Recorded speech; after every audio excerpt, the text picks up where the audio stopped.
na siya talaga. Tapos ito na tayo, tabi naman siya. Hindi ko na malayan yung camera ko, bumababa na pala. Bumababa, bumababa, bumababa, bumababa. Check lang. Tamang hintay lang siya. Alam niyo kasi guys, nanonood yan siya ng TV. And giano ko lang siya. Kinuha ko lang kasi nga iinom na siya ng gamot. Hindi naman pwedeng hindi siya painumin, di ba? Kailangan talaga painumin kahit kaya naman.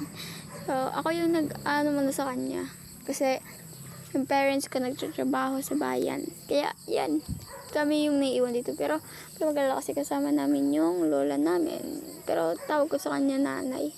Pasensya nyo na yung background ko guys. Sobra talagang kalat dyan. Kasi, syempre, di naman malaki bahay namin. Di naman mansion yan. Buti sa mansion yan, di ba? So, ito after nito is, pupunta na tayo doon sa labas. Pero bago yan, may kukunin muna ako guys. May kukunin ako. Secret lang yun. Malalaman yung mamaya. Malalaman. So, ayan. Hindi ko pa nga siya mahanap niyan kasi nakalimutan ko na kung saan ko nilagay. As in, kahit saan, sulok na lang talaga. Tinignan ko, tapos pagtingin ko doon sa taas ng balkon namin, Diyos ko, andoon lang pala nakalagay.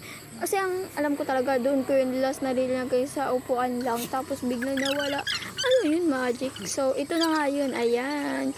Hula hoop guys. So, hindi ko na natawag yun sa kawayan na yun. Kawayan ba yun? Yun, kasi pinagawa ko lang to guys sa tito ko. Di ba sobrang bait? Sobrang laki pa nga nang nagawa niya guys. Kaya medyo di ko kaya, di ba? Hula hula hoop, hula hula hoop, rounding rounding.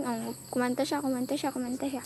So ayan na nga, ilalagay ko na to muna kasi ipapakita ko na sa inyo yung mga halaman na tinanim ko. Hindi lang ako, pati yung papa ko.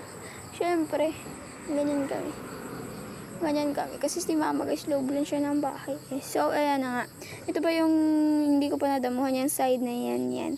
Tapos yung doon kagahapon, yan yung tinapos ko kagahapon. Yan yun. Tapos ito na yung mga tinanim ko. Yan, yung iba kay papa. Yan. Tapos ito pa yung mga damo, diba? Hindi ko pa nahakot. So yun, may tinanim pa to si papa guys na malapit. Ayun, yan. Hanggang dyan siya na nagtanim niyan. Hindi ko na yung tinapos kasi wala lang. Umambo na kasi guys. Tapos hapon na talaga ako niyan nag-ano. Kaya yan. So, dito meron pa. Ito yung kahapon pa to na tanim ni Papa. Tanim niya na to eh. Ayan. Tapos ito yung kanina. Yan yung tinapos ko kanina. Diba? Ang ganda. Oh my God. Yay. Proud siya. So, ayan na nga guys. Dito na nga tayo magtatapos. And see you na lang.